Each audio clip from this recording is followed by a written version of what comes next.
ابھی آپ کو براہ راست لیے چلتے ہیں اسلام آباد، جہاں پر وفاقی وزیر اطلاعات مریم اورنگزیب پریس کانفرنس کر رہی ہیں۔ کس طرح پاکستان کی عوام کے لیے جو مہنگائی ہے، جو ایک مہنگائی کا عذاب جس میں 4 سال پچھلی حکومت نے پاکستان کی عوام کو جس مہنگائی کی چکی میں پیسا ہے، کس طرح ایسے اقدامات کیا جائیں، کچھ فوری ریلیف دیے جائیں جو پاکستان کی عوام جو ہے وہ رمضان کے مہینے میں ایک سکون کا سانس لے سکے، کیونکہ جس طرح کی معاشی دہشت گردی پچھلے 4 سال میں کی گئی اور اس کے اثرات نہ صرف پاکستان کی معیشت پر پڑے بلکہ ہر پاکستانی کی جیب پر پڑے، ان کے گھر پر پڑے، ان کے چولہے پر پڑے، ان کی دوائی پر پڑے، ان کے روزگار پر پڑے، تو یہ وہ تمام چیزیں ہیں جو اس وقت حکومت جو ہے، جتنے اتحادی ہیں حکومت کے اندر، کابینہ کے اندر، ان سب کی اولین ترجیح ہے۔ اسی سے تعلق رکھتے ہوئے 2 ایجنڈا آئٹمز تھے، جس کے اندر ایک اکنامک اور فائنینشیل چیلنجز جو اس وقت معاشی چیلنجز اور معاشی صورتحال پاکستان کے اندر موجودہ ہے، اور ہم بالکل پاکستان کی عوام بھی جانتی ہے، کیونکہ جس طرح کے حالات سے 4 سال ہم سب گزرے ہیں بطور قوم، وہ بھی آپ سب کے سامنے ہے، لیکن اس کے اوپر ایک ڈیٹیل بریفنگ جو وزیر فائنانس ہیں انہوں نے دی کابینہ کو اور ان کے ڈپارٹمنٹ نے دی، وہ اس کے اوپر تفصیل ابھی آپ کو بتائیں گے۔ اسی طرح جو پاور سیکٹر ہے، انرجی اور پیٹرولیم، اس کے اندر بہت ہی ڈیٹیل بریفنگ ہوئی، اور اس کی تفصیل بھی آپ کو ڈیٹا کے ساتھ جو اس وقت حالات ہیں، جو چیلنجز ہیں اور پاکستان کی عوام کو وہ حقائق پتہ چلنے چاہیے، اس کے اوپر بھی بریفنگ ہوئی، جس کی تفصیل ابھی آپ کو بتائی جائے گی۔ اس کے بعد جو بہت ایک اہم چیز ہے جو پاکستان کی عوام کو پتہ چلنا ضروری ہے، وہ کہ محمد شہباز شریف صاحب نے رمضان کے لیے جو 10 کلو آٹا کا تھیلا ہے وہ 550 سے 400 روپے کر دیا ہے، اور اس کی کابینہ نے منظوری دی ہے۔ اور اس کے ساتھ ساتھ جو چینی ہے وہ بھی 75 روپے سے 70 روپے جو رمضان بازار اور یوٹیلیٹی سٹور ہے، 80 روپیز 80 روپے سے 70 روپے رمضان بازار اور یوٹیلیٹی سٹور میں ہوگی، لیکن جو 400 روپے 10 کلو کا تھیلا ہے وہ پنجاب پورے میں صرف رمضان بازار اور یوٹیلیٹی سٹور تک محدود نہیں ہے، بلکہ یہ ریلیف پورے پنجاب میں ہے۔ اس کے ساتھ ساتھ پنجاب کو یہ ہدایت دی ہے ایک چیف سیکرٹری، تمام صوبوں کے چیف سیکرٹریز کی میٹنگ میں، اور آج کابینہ نے اس کی اپروول دی ہے کہ جو گلگت بلتستان ہے، پنجاب یقینی بنائے کہ جو آٹے کی سپلائی ہے، چینی کی سپلائی ہے، وہاں بغیر کسی تعطل کے، بغیر کسی تاخیر کے ہو۔ اور اس کے ساتھ ساتھ جو فیڈرل گورنمنٹ ہے وہ بلوچستان کے لیے جتنی بھی سبسڈی اور یقینی بنانا سپلائی جو آٹے اور چینی ہے اس کو یقینی بنائے گی۔ تو یہ پاکستان کی عوام کے لیے ایک رمضان کے مہینے میں ایک ریلیف ہے، اور اس کی مانیٹرنگ جو ہے وہ چیف سیکرٹری صوبے تو کر ہی رہے ہیں، صوبے اپنی سطح کے اوپر، لیکن اس کی جو اوور آل مانیٹرنگ ہے وہ وزیر اعظم شہباز شریف صاحب خود کر رہے ہیں۔ اس کے ساتھ ساتھ انہوں نے ہدایت جاری کی ہے کہ صوبائی لیول پہ بھی اور فیڈرل لیول کے اوپر بھی مانیٹرنگ پرائس میکنزم کی کمیٹیز بن چکی ہیں، اور ان کی وہ ہر 2 دن کے بعد خود بریفنگ لیں گے، اور جو یہ ریلیف ہے اس کا پورا جو فائدہ ٹرانسفر ہوگا وہ پاکستان کی عوام کو جہاں یہ نہیں ڈائریکٹ سبسڈی کا ان کو فائدہ ہوگا، وہاں جو بھی لوگ اس میں ملوث ہوں گے ان کا پوری طرح ان کے خلاف کارروائی کی جائے گی، تاکہ اس کا زیادہ سے زیادہ فائدہ پاکستان کی عوام حاصل کر سکے۔ میں آپ کو باقی چیزوں کے اوپر تفصیل بتاؤں گی، اس سے پہلے میں مفتاح اسماعیل صاحب سے درخواست کروں گی کہ وہ معاشی صورتحال، معاشی چیلنجز اور پاور سیکٹر کے چیلنجز سے حقائق سے پاکستان کی عوام کو اور آپ کو آگاہ کریں۔ شکریہ پریس کلب میں تمام بھائیوں اور بہنوں کا، اور ہم یہاں پہ آتے رہتے تھے پریس کانفرنسز کرنے کے لیے اپوزیشن کے زمانے میں، اور مجھے بڑی خوشی ہوئی ہے کہ میری بہن مجھے آج پہلی بریفنگ پہ یہاں لے کر آئی ہے۔ یہ اتنی سی بات کر دوں، جو چینی اور آٹے کی جو کنسیشنری ہے، یہ صوبے اس کو فنڈ کر رہے ہیں، تو جو پنجاب کی مریم بات کر رہی تھی وہ پنجاب حکومت پیسے دے رہی ہے۔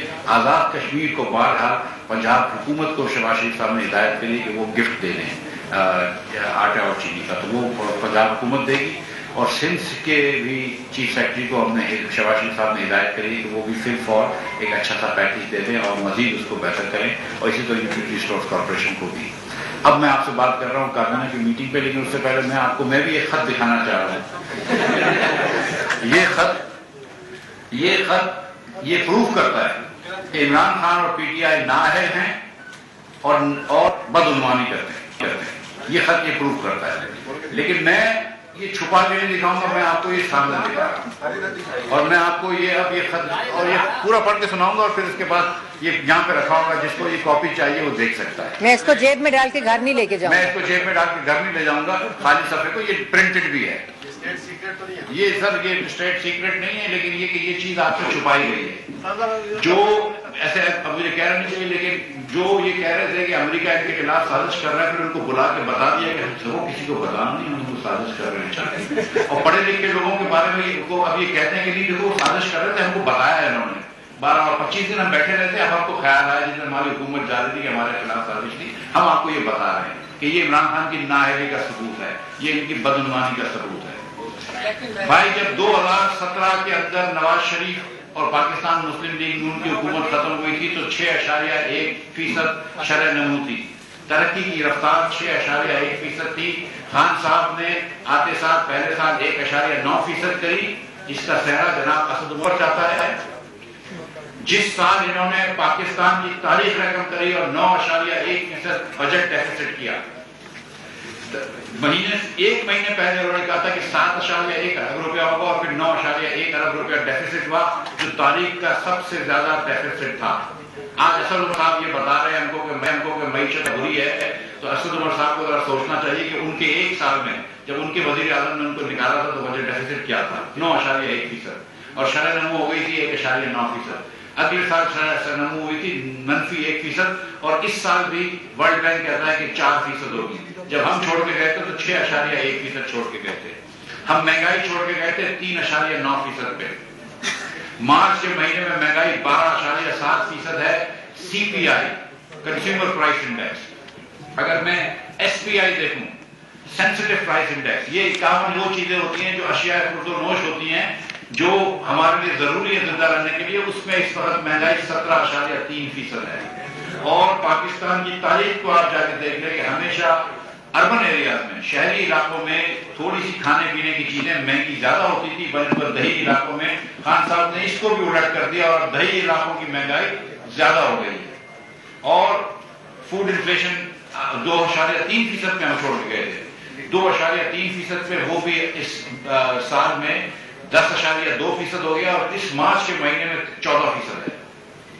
تو یہ خان صاحب کر کے گئے. فسکل ڈیفیسٹ کی بات کرتے ہیں, بجٹ ڈیفیسٹ کی بات کرتے ہیں. بجٹ ڈیفیسٹ ہمارا مسلم لیگ نون کے 5 سالوں میں 1600 ارب روپے تھا اوسط بجٹ ڈیفیسٹ. صرف اس سال مسلم یہ عمران خان کا بجٹ ڈیفیسٹ 5600 ارب روپیہ ہو رہا ہے. انہوں نے تخمینہ کیا تھا, آئی ایم ایف سے وہ وعدے وہی کیے تھے کہ 3990 ارب روپے ہوگا, لیکن اب ہو رہا ہے 5600 ارب روپے. یہ معیشت مجھے وہ دے کے گئے جس کے اندر میں کوشش کروں گا اس کو کم کرنے کی, لیکن اس وقت ٹو بی ایگزیکٹ 5575 ارب روپے کا ڈیفیسٹ لے کے چھوڑ کے جا رہے ہیں. اس کے بعد ٹیکس کلیکشن دیکھ لیجئے تو جہاں 11.1% پہ چھوڑ کے گئے تھے وہ 9.1% پہ آ گئے. ہم نے قرض جب چھوڑا تھا تو قرض اس وقت 24,952.9 ارب روپے تھا. آج نہیں دسمبر 31 کو 42,745 ارب روپے, اور ان 3.25 سالوں میں اگر آج تک گنوں تو خان صاحب نے 20,000 ارب روپے سے زیادہ قرض لیا ہے 3.25 سال میں. اب اس کو کمپیئر کریں کہ 71 سالوں میں پہلے وزیر اعظم تھے پاکستان کے شہید لیاقت علی خان, ان سے لے کر تمام الیکٹڈ وزیر اعظم کے بعد جو کیئر ٹیکر وزیر اعظم آئے تھے ناصر الملک صاحب, ان کی تمام حکومتوں نے جو قرض لیا تھا وہ 25,000 ارب تھا 71 سالوں میں, اور عمران خان نے اکیلے نے 4.25 سالوں میں 20,000 ارب روپے کا قرض لیا ہے, اور پھر بھاشن بھی دیتے ہیں کہ قرض کم ہونا چاہیے.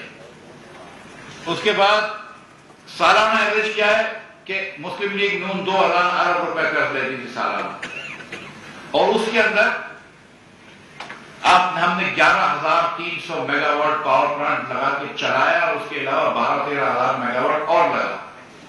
ہم نے پاکستان بھر میں سڑکوں کا جال بچایا. ہم نے 130 ارب روپے تو کم از کم دیامیر بادشاہ کی زمین خریدنے کے لیے دیا، ہم نے ہائر ایجوکیشن کا بجٹ ڈبل کر دیا، ہم نے بس کا ڈبل بجٹ 3 گنا کر دیا۔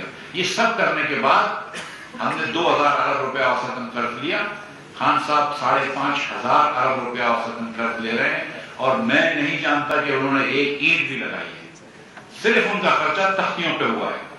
جو نواز شریف کی تختی نکالی ہے اور عمران خان نے تختی ڈالی ہے، جو شہباز شریف کی تختی نکالی ہے اور گلزار صاحب نے تختیاں ڈالی ہیں، یہ تختیوں کے خرچے پہ انہوں نے یہ کام کر دیا۔ اس کے بعد یہ کہتے ہیں کہ ہمارا قرض اس لیے بڑھ گیا کہ ہم کا روپیہ ڈی ویلیو ہو گیا۔ آپ کو یاد ہے پہلے خان صاحب کیا کرتے تھے کہ 1 روپیہ ڈی ویلیو ہوتا ہے تو 100 ارب روپیہ قرضہ بڑھ جاتا ہے۔ خان صاحب کے زمانے کے اندر ایسے میں آپ کو یاد دلا دوں کہ 70 روپیہ ڈی ویلیو ہوا، 122 پہ ان کو ملا تھا، 179 پہ یہ چھوڑ کے گئے، تو 70 نہیں ہوا، 68 روپیہ ہوا۔ تو ایک پبلک ایکسٹرنل ڈیٹ ڈالرز کے اندر ہم 75 ارب ڈالر چھوڑ کے گئے تھے، یعنی کہ 71 سالوں میں پاکستان نے جو ایکیومولیٹڈ ڈیٹ تھی وہ 75 ارب کری، یعنی کہ اوسطاً سال میں 1 ارب ڈالر ہم دیتے تھے، پاکستان قرض دیتا تھا۔ خان صاحب نے ان 3 سالوں میں 27 ارب ڈالر قرض لے لیا، 3 سالوں میں 27، تقریباً 9 ارب روپیہ دینے لگے۔ تو جہاں 1 ارب ڈالر سال کا لے رہے تھے 71 سال میں، خان صاحب نے ڈالر میں قرض لینے کی رفتار کو 900% سے بڑھایا ہے اور 9 ارب ڈالر تقریباً لون دیا۔ 2 کروڑ لوگ نواز شریف کے زمانے میں فتح غربت سے اوپر آئے تھے، 7.5 کروڑ لوگ غریب تھے۔ جب نواز شریف چھوڑ کے گئے، شاہد عباسی جب چھوڑ کے گئے تو 5.5 کروڑ لوگ غریب فتح غربت کے نیچے رہ گئے۔ غریب تو اور بھی ہوتے ہیں لیکن یہ مفلسی میں تھے۔ ان 5.5 کروڑ لوگ جو مفلسی میں تھے اس کی تعداد کو 2 کروڑ لوگ عمران خان نے بڑھا دیے اور 7.5 کروڑ لوگ پھر لے آئے۔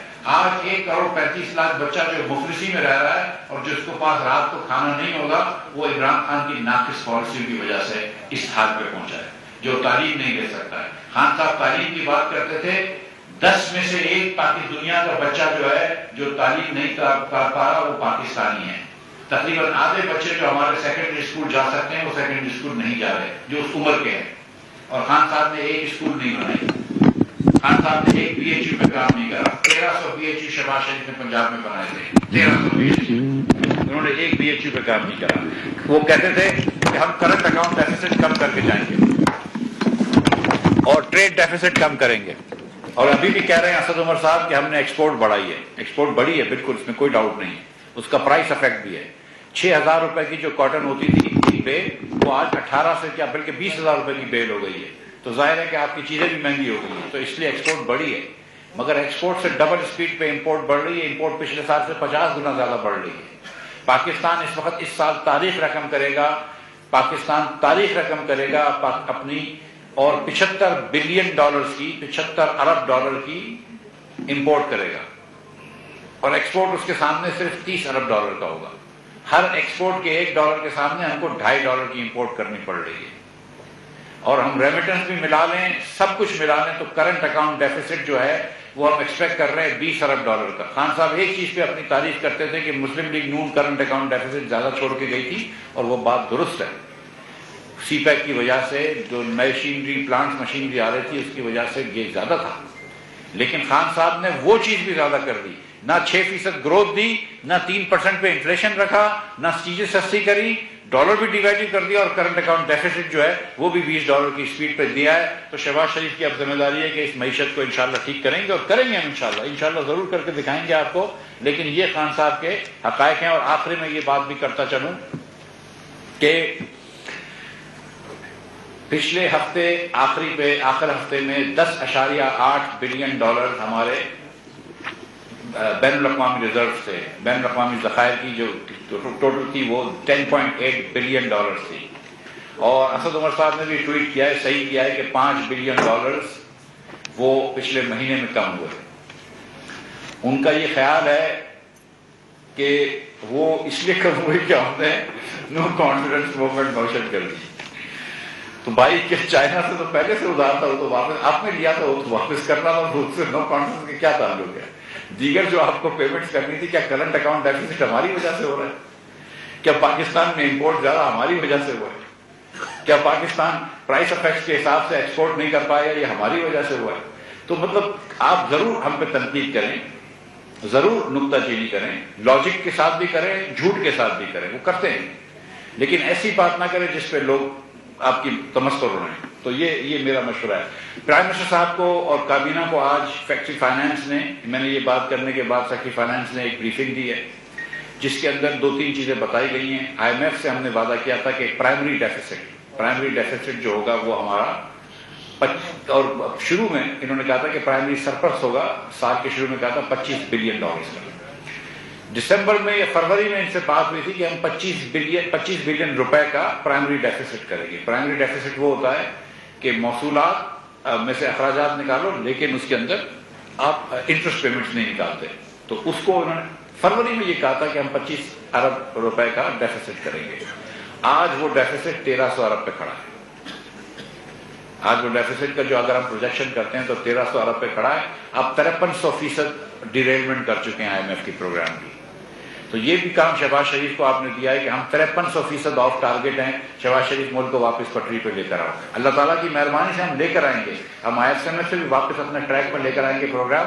لیکن یہ جنہوں نے 25 ارب کی بات کی تھی وہ یہ کر کے گئے. اور کیوں ہوا؟ 200 ارب روپے سے زیادہ S N G P L میں نقصان کر دیا انہوں نے. نقصان آج 500 ارب سے زیادہ پی ایس او کے موصولات ہو چکی ہیں. گیس سیکٹر میں آپ نے سب نے سنا ہے پاور سیکٹر کا سرکولر ڈیٹ تھا. مئی 2018 میں جب نواز شریف کی مسلم لیگ کی حکومت ختم ہوئی, مجھے یاد ہے کہ 1063 ارب روپیہ سرکولر ڈیٹ تھا جس میں پی ایچ پی ایل کی بورنگ بھی شامل تھی اور پاور سیکٹر کے کریڈٹ بھی شامل تھے. آج وہ 2500 ارب روپے کے لگ بھگ برابر ہے, 2400 کچھ ارب روپے کے. لیکن گیس سیکٹر کا کوئی سرکولر ڈیٹ نہیں تھا. آج پریزنٹیشن میں بتایا گیا ہے شہباز شریف صاحب کو اور کابینہ کو کہ گیس سیکٹر میں 1.5 ٹریلین روپے یعنی کہ 1500 ارب روپے سے زیادہ کا گیس سیکٹر کے اندر بھی سرکولر ڈیٹ کھڑا کر دیا ہے. 200 سے زیادہ ارب روپیہ کا نقصان صرف S N G P L کر چکی ہے ایل این جی غلط پرائز بیچنے پہ. ایل این جی لے کر گیس بیچ دی ہے سستی گیس اور 200 ارب روپے کا نقصان کر چکی ہے. وہ بھی شاید ہم کو اس میں سے پیسے دینے پڑیں گے تاکہ S N G P L کو لکوڈ کر سکیں. ہمیں پی ایس او کو بھی پیسے دینے پڑیں گے تاکہ وہ بھی لکوڈ رہے. جو انہوں نے یہ پیٹرول سستا کیا تھا اور کوئی مہربانی نہیں ہوتی پیٹرول سستا کرنے میں. خان صاحب اپنی جیب سے نہیں دے رہے تھے, بنی گالا کے محلوں سے یہ پیسے نہیں آ رہے تھے. ہمارے ہی پیسے ہیں, ہمارے پیسے ہم اپنے آپ کو دے رہے ہوتے ہیں. رائٹ, حکومت پاکستان کے پیسے ہیں, پاکستانی عوام کے پیسے ہیں. بلکہ جو پیٹرول یوز کرتے ہیں وہ تھوڑے سے صاحب حیثیت زیادہ ہوتے ہیں بلکہ جو پیٹرول نہیں یوز کرتے اتنا. میں آپ کو مثال دیتا ہوں کہ میرے پاس ایک لینڈ کروزر کی گاڑی ہے, میں اس میں 80 لیٹر پیٹرول بھرواتا ہوں. جب 80 لیٹر پیٹرول بھرواتا ہوں تو اس کے اوپر اس وقت حکومت جو ہے وہ 1680 روپے مجھے سبسڈی دیتی ہے. مجھ کو 1680 روپے سبسڈی دیتی ہے. جو اوسطاً پاکستانی ہے اس کی تنخواہ 30 سے 40 ہزار روپے ہے. وہ 30 سے 40 ہزار روپے تنخواہ دار آدمی جو ہے وہ مفتاح اسماعیل کو 1680 روپے کی سبسڈی دے رہا ہے. یہ اس وقت حالت کری ہوئی ہے. 51 روپے 52 پیسے جو ہے اس وقت ڈیزل پہ نقصان ہے. 51 روپے 52 پیسے. تو جب ایک کمپنی اپنی ٹرانسپورٹ بھیجتی ہے کراچی سے اسلام آباد اور 1000 لیٹر استعمال ہوتا ہے تو اس کمپنی کو, اس فیکٹری کو, اس کارخانے کو 50,000 روپے کی سبسڈی پاکستانی اوسطاً بزنس مین, پاکستانی ایک انسان کر رہا ہے, اوسط انکم والا انسان کر رہا ہے. یہ خان صاحب گئے تھے ہمارے لیے بارودی سرنگ لگا کے. اس وقت جو سبسڈی کا انہوں نے پروگرام کیا اس میں 370 ارب روپے کا ایک نقصان آیا ہے گورنمنٹ آف پاکستان کو. یہ صرف جیب سے پیسے جاتے ہیں. آئل پہ اور ڈیزل پہ اور پیٹرول پہ کچھ ٹیکسز ہوتے تھے, وہ ٹیکسز بھی آپ نے نہیں لیے اور آپ نے پھر جیب سے بھی دیا ہے. یہ نقصان جو ہے صرف جیب سے دینے کا. اپریل کے مہینے کا خان صاحب اناؤنس تو کر گئے تھے کہ ہم یہ قیمت سستی کر دیں گے. پرائم منسٹر ایک جنبش قلم سے اناؤنس کر سکتا ہے, لیکن نہ بجٹ میں پروویژن تھا, نہ ای سی سی نے کیا اور نہ پیسے دیے. کل رات کو ای سی سی نے اس کو الائی کیا ہے. آج صبح شہباز شریف کی لیڈ کابینہ نے اس کو الاؤ کیا ہے اور اگلے 2-3 دنوں میں ہم یہ پیسے دے دیں گے. تو وہ پیسے بھی ہم دے رہے ہیں جو خان صاحب اناؤنس کر کے گئے تھے. آپ کے ہی پیسے ہیں لیکن وہ ہم دے رہے ہیں. وہ ہمارے اس سے جائے گا کہ ہم نے خرچہ کیا اور یہ خان صاحب کر کے چلے گئے تھے. اور کابینہ سے اس کی کوئی منظوری بھی نہیں آئی تھی, کوئی منظوری کابینہ سے نہیں آئی تھی. بغیر سمری کے نہ فائنانس نے سمری موو کری تھی نہ پیٹرولیم نے سمری موو کری تھی. خان صاحب نے یہ ایک جنبش قلم سے پیٹرول اور ڈیزل سستا کر دیا تاکہ آنے والی شہباز شریف کی حکومت کو مشکل ہو. اور اب یہ جو 42-43 ہزار روپے کی ڈیٹ چھوڑ کے جا رہے ہیں, جو 53,000 ارب روپے کی ڈیٹ پلس لائبلٹیز چھوڑ کے جا رہے ہیں, اس کی ڈیٹ سروس ریکوائرمنٹ ہم کرنی ہوگی, ہمیں کریں گے اور ہم آ کے روئیں گے نہیں جس طرح خان صاحب کہتے تھے کہ پچھلی حکومت قرض لے کے چھوڑ کے چلے گی, کیونکہ جتنا خان صاحب نے قرض چھوڑا ہے وہ تو سب پچھلی حکومتوں کا حساب برابر کر دیا. ایک پیسہ انہوں نے کبھی قرض کا واپس نہیں کیا, صرف قرض بڑھایا ہے. $1 انہوں نے واپس نہیں کیا, صرف ڈالر بڑھایا ہے. وہ کس کو واپس کرنا کہتے تھے یہ بھی بتا دوں کہ 22 مارچ کو $2 بلین چائنا کو ڈیو تھے. وہ چائنا کے پاس گئے, بولا اس کو ری رول کر دو, تو چائنا نے ری رول کر دیا. تو وہ چائنا کے ری رول کو بولتے ہیں دیکھو ہم نے $2 بلین واپس کیے. بھائی تم نے کہاں واپس کیا, انہوں نے ری رول کر دیا ہے, انہوں نے آپ کے قرض کی لمٹ ایکسٹینڈ کر دی ہے. مگر وہ بس سچائی کا انہوں نے بہت عرصے پہلے ساتھ چھوڑ دیا ہے پی ٹی آئی والوں نے. جب کارکردگی ایسی ہو تو سچائی کا ساتھ چھوڑنا ہے. خان صاحب, پرائم منسٹر صاحب, آج پرائم منسٹر شہباز شریف صاحب کو پاور کی پریزنٹیشن بھی ہوئی ہے, آئل کے ساتھ ساتھ تھوڑی سی. تو پاور پلانٹس کے اندر میں آپ کو بتا دوں کہ اس وقت 7,500 میگا واٹ پاور پلانٹس بند رکھے ہوئے ہیں. جو یہ کہتے ہیں کہ پاور پلانٹس وافر ہیں, اور سچ بات ہے کہ پاور پلانٹس اتنے ہیں کہ ہم اپنی ریکوائرمنٹ پوری کر سکتے ہیں, تو 7,500 میگا واٹ بند رکھے ہیں. اس لیے ملک بھر میں لوڈ شیڈنگ ہو رہی ہے, دیہاتوں میں 8-8 گھنٹے کی لوڈ شیڈنگ سے شروع ہو گئی ہے. اور کیوں بند ہے یہ بھی بتا دوں. 5,500 میگا واٹ اس لیے بند ہے کہ نہ ادھر فیول ہے, نہ ادھر کوئلہ ہے, نہ LNG ہے, نہ فرنس آئل ہے, نہ مینٹیننس, نہ اپنی 5,500 تو صرف پیسوں کی کمی سے, سرکولر ڈیٹ کی وجہ سے یا فیول کی کمی سے 5,000 میگا واٹ پڑے ہوئے ہیں. اور 2,000 میگا واٹ اس لیے بند رکھے ہوئے ہیں کہ وہاں مینٹیننس نہیں ہوئی, وہاں مرمت نہیں ہوئی. اور یہ بات سب کو پتا ہے کہ جب جنوری دسمبر میں بجلی کی کھپت کم ہوتی ہے تو اس وقت آپ پلانٹ مینٹیننس کر لیتے ہیں. یہ پلانٹس کے اندر مینٹیننس کرنا ضروری ہے, ہائی لیول پلانٹس ہوتے ہیں, تو آپ دسمبر جنوری کے اندر پلانٹس کی اینول ٹرن اراؤنڈ ہوتا ہے, اس کی آپ مینٹیننس کر لیتے ہیں. آپ گرمیوں کی شدت کے اندر مینٹیننس نہیں کرتے. یہ پلانٹ خراب بھی ہو گئے اور مینٹین بھی نہیں کرے کیونکہ ان کے پاس پیسے نہیں تھے مینٹین کرنے کے. یہ جی عقل بھی نہیں تھی. ہاں, یہ بات تو میں کیا آدمی بولے, میں آپ کو سچ بتاؤں کہ میں اکثر یہ سوچتا رہتا ہوں کہ یہ بدعنوان زیادہ حکومت تھی کہ نااہل زیادہ حکومت تھی. مجھے آج تک سمجھ میں نہیں آیا کہ ان کی نااہلی زیادہ تھی یا بدعنوانی زیادہ تھی, لیکن سلام ہے ان کی نااہلی پہ. میں آپ کو بتا رہا ہوں کہ یہ روزے میں اس سے زیادہ میں کچھ بولنا نہیں چاہ رہا ہوں, لیکن سلام ہے ان کی نااہلی پہ. مطلب جو آپ یہ دیکھیں, میں آپ کو یہ بھی پرائم منسٹر صاحب نے ایک انکوائری بھی کی ہے, آج ایک انکوائری کری ہے کہ یہ جو یوریا فرٹیلائزر اسمگل ہو گیا ہے, یہ کیوں اسمگل ہوا ہے. اب اس کے اندر میں آپ کو بتاؤں کہ 1 ملین ٹن تک کچھ ہم کو نمبر سمجھ میں نہیں آ رہا ہے, کم از کم 1,40,000 ٹن تو اسمگل ہو چکا ہے, لیکن 1 ملین ٹن تک نہیں سمجھ میں آ رہا ہے. پاکستان حکومت جو ہے وہ 3,000 روپے پر MMBTU گیس خریدتی ہے, 3,000 روپے, بلکہ کچھ تو $29 کی خریدی تو وہ 6,000 روپے کی خریدی ہے. ہم وہ گیس اپنی $30 کی گیس خریدی تھی, ہم اپنی یوریا کی کمپنیوں کو $2 سے کم میں دے دیں. آپ $30 کی گیس لے رہے ہیں آپ کے پیسوں سے, اور ہم بیچ رہے ہیں $2 سے کم میں. اور ہم اس لیے بیچ رہے ہیں کہ وہ سستی یوریا بنائے, سستی کھاد بنا کے ہمارے کسان کو دیں. ٹھیک ہے, دنیا بھر میں یہ $800 پر ٹن کی یوریا ہوتی ہے, پاکستان میں ہم اپنے کسان کو $200 پر ٹن کی دیتے ہیں, یہ دینی چاہیے. 6-8 مہینے پہلے اتنی یوریا تھی کہ ہماری کمپنیوں نے حکومت کو لکھا کہ ہم کو ایکسپورٹ کی اجازت دو, اور یہ حکومت کا صحیح فیصلہ تھا کہ ایکسپورٹ کی اجازت نہیں دینی چاہیے تھی, کیونکہ ہم نے سستی گیس دی ہے تو یہ یوریا ہمارے کسان کو ملنی چاہیے. اس کسان کو آپ سستا یوریا دیں گے تو وہ آپ کو سستی گندم دے گا. ان لوگوں نے یہ اسمگل کروا دی, یہ سینٹرل ایشیا تک اسمگل ہو گئی, یہ ایران تک اسمگل ہو گئی. یہ یوریا ان کو پتہ نہیں کدھر چلے گئی. جو چیز $800 کی تھی جو $200 کی یہاں ملنی چاہیے تھی، جس کے اندر ہم نے $30 کی گیس خرید کے $2 کی گیس دیے، وہ چیز اسمگل کروانی۔ اسلام آباد میں وفاقی وزیر اطلاعات مریم اورنگزیب اور وفاقی وزیر خزانہ مفتاح اسماعیل پریس کانفرنس کر رہے تھے۔